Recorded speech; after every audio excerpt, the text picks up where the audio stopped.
सहायता की आवश्यकता से भी हमारा काम चल सकता था, इसलिए हम उस पर चलते रहे। ये हो गया, अब ये हल ही नहीं हो रही पहुंचे तो हम जुड़ना शुरू हुए, जुड़ना पड़ेगा, होते रहे। फिर बात में है मुख्य पे ये, और शुरुआत में हमें बेहतर लगी पूरी व्यवस्था ये है कि जो कहा गया है बगैर रोए से माँ भी दूध नहीं देती, हम एकत्रित नहीं हुए और एकत्रित जो साथ रखे, लेकिन प्राथमिकता और उस प्राथमिकता के हमारे ऑल सेक्टर्स का भी हमने गठन क्यों करना पड़ा। मैं आर.एस. छिल्लर हूँ, प्रेसिडेंट हूँ all sector resident welfare association Rohtak का। तो जो ये आज हमें सांकेतिक धरना दिया है, इसकी एक मेन वजह थी बरसात होती है तो सेक्टरों में पानी बहुत भरता है और उसके बारे में हमने बार बार प्रशासन को ज्ञापन दिए हैं, मीटिंगें की है। हम पिछले साल से ही इस मुहिम में लगे हुए थे, तब जाके ये अक्टूबर में उन्होंने हमें आश्वासन दिया था अब हम आपका टेंडर लगा देंगे, और वो टेंडर जाके लगा जनवरी में और उसका काम शुरू होना था मार्च से। अलॉटमेंट हुई मार्च से लेकर अब तक वहाँ 1% काम हुआ है, और जबकि अगले 16 तारीख को वो उनका टाइम पीरियड ख़त्म हो जाएगा और हमारा काम नौका नुरा जाएगा।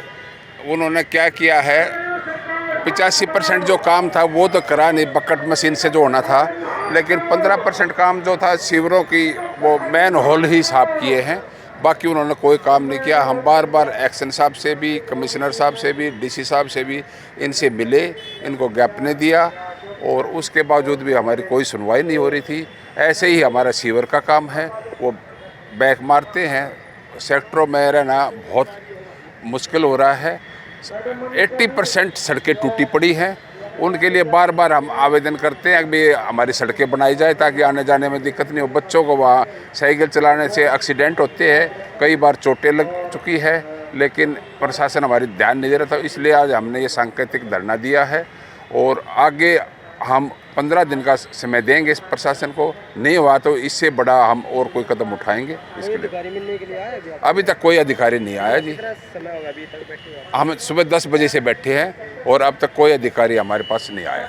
मैं अपना परिचय दे दूं पहले तो, मैं कदम सिंह लाहौत हूँ, एक्स पार्षद भी हूँ वार्ड 11 से, और जितने हमारे सेक्टर्स हैं रोहतक के अंदर, ऑल सेक्टर्स जो हमारी RWAs हैं, रेजिडेंट वेलफेयर एसोसिएशन, मैं उसका कन्वीनर हूँ, संयोजक भी रोहतक डिस्ट्रिक्ट का। हम यहाँ आज जो धरना दिया है वो इसलिए दिया है कि हमारे जो सेक्टरों के अंदर हैं, जितने भी सेक्टर हैं रोहतक के अंदर, उनमें जो मूलभूत सुविधाएं, जैसे आपका स्टॉर्म वाटर है, बरसाती नाले, आपका डोमेस्टिक सीवर है जो घर से निकलने वाला सीवर होता है, ये सारे अवरुद्ध हैं, यानी कि ये ओवरफ्लो करते हैं। और बरसात के अंदर थोड़ी सी भी अगर बरसात हो जाती है तो आपका जो स्टॉर्म वाटर है वो सारा सड़कों पे पानी खड़ा हो जाता है। तो हमारा जो जीना है वो सेक्टरों के अंदर बड़ा दूर हो गया है, बड़ा मुश्किल हो गया है। हमने बार बार डिस्ट्रिक्ट एडमिनिस्ट्रेशन को, कमिश्नर महोदय को और जितने भी अधिकारी हैं ज़िले के, उनको सबको बार बार इस परिस्थिति से, इन समस्याओं से अवगत कराया कि भी हमारी जो समस्याएं सेक्टरों की वो बड़ी विकराल रूप धारण कर गई हैं, आप कृपया इनका समाधान करिए। और हम इनके प्रयत्न के बावजूद क्या हुआ कि जो हमारे पीछे कमिश्नर साहब थे, उन्होंने देखा कि हाँ इनकी समस्याएं हैं, तो उन्होंने स्टॉर्म वाटर का, हमारे लिए जो स्टॉर्म वाटर बरसाती, उसका एस्टीमेट तैयार करवाया 2 करोड़ उसका, लेकिन वो 1,39,80,000 का 1,40,00,000 के आसपास ठेका ले लिया।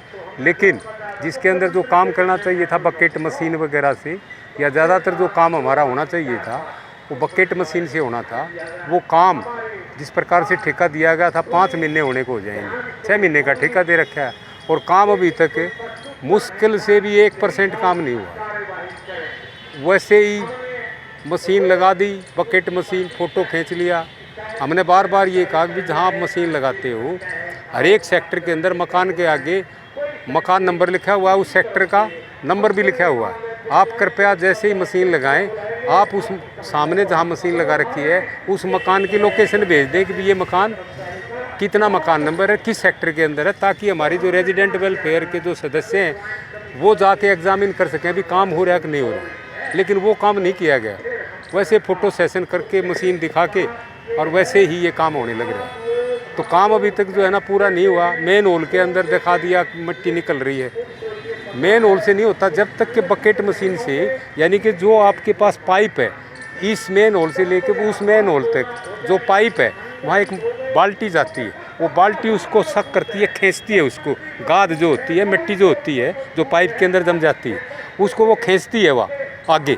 जब तक वो आगे नहीं चली जाएगी तो वो मशीन अवरुद्ध होती है जहाँ, तो मशीन रुक जाती है। तो उसको साफ़ करने का फिर पानी डालते हैं, तो उससे ये हो जाता है कि ये साफ़ होने, वो काम हो ही नहीं रहा, सिर्फ ऊपर से मेन होल जो है ना साफ़ करके दिखा देते हैं। तो इसलिए हमने बार बार मेमोरेंडम दिया, डीसी साहब को भी दिया, कमिश्नर साहब को भी दिया, अधिकारियों को भी अवगत कराया कि आप विजिट करो, आप जाके देखो सही कि ये काम हो रहा है कि नहीं हो रहा है। अब ये पैसा वैसे ही जो है ना सरकार का पैसा, हमारा पैसा वैसे ही हड़प जाएंगे। ये 5 महीने तो हो गए, 1 महीना बाकी रहता है। तो इसलिए हमने सरकार को जगाने के लिए, अधिकारियों को जगाने के लिए हमने ये जब हमारी बातचीत नहीं सुनी, हमने जो चिट्ठियां दी उनका समाधान नहीं हुआ, तो फिर ये हमने यहाँ अपना मजबूर होके हम यहाँ धरने के ऊपर सारे सेक्टर वाले, जिसके अंदर सेक्टर 1 भी है, 2 भी है, 3 भी है, 4 भी है, 4 एक्सटेंशन है, जितने भी 5, 6, 14 और हमारे सन सिटी के भी आदमी आए, क्योंकि उनकी भी समस्याएं इसी प्रकार की हैं जो हमारी समस्याएं हैं। तो इनके समाधान के लिए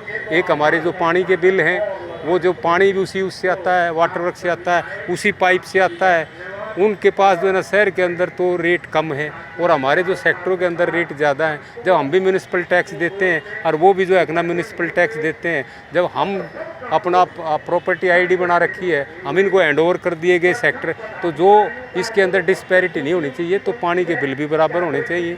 इसी प्रकार से जो दूसरी सुविधाएँ हैं, कई बार बिजली के इतने कट लगते हैं, शॉर्टेज है, तो ट्रांसफार्मर लगाए जाएं। सड़कें टूटी पड़ी हैं, उनको देखें कि भी कहाँ सड़कें टूटी पड़ी हैं। हम बार बार प्रयत्न करने के बावजूद भी ना सड़कें बन रही। तो जितनी भी समस्याएं सेक्टरों के अंदर हैं, उनके समाधान के लिए हम बार बार सरकार के पास, अधिकारियों के पास, जिला प्रशासन के पास बार बार इनके संज्ञान में लाने के बाद जब हमारी बात नहीं सुनी गई, तो हमने मजबूर होकर ये धरना, आज सांकेतिक धरना दिया है। और अब भी अगर हमारी बातचीत नहीं मानी गई तो हम 15 दिन का सरकार को अल्टीमेटम देंगे। उसके पश्चात भी नहीं मानी तो हम कोई दूसरा स्टेप, या तो हम यहाँ भूख भी कुछ होगा, किसी भी प्रकार की कोई समस्याएं होंगी जिनका समाधान हम कैसे सरकार से करवा सकते हैं संवैधानिक तरीके से, हम उन बातों को अपनी बात मनाने के लिए हम कुछ भी स्टेप ले सकते हैं। तो हम सरकार को आज ये ज्ञापन देंगे यहाँ भी 15 दिन में हमारी बात का समाधान हो जाना चाहिए, हमारी समस्याओं का समाधान होना चाहिए। अगर नहीं हुआ तो हम कोई भी कदम जो है ना उठा सकते हैं। तो इसलिए आज हम यहाँ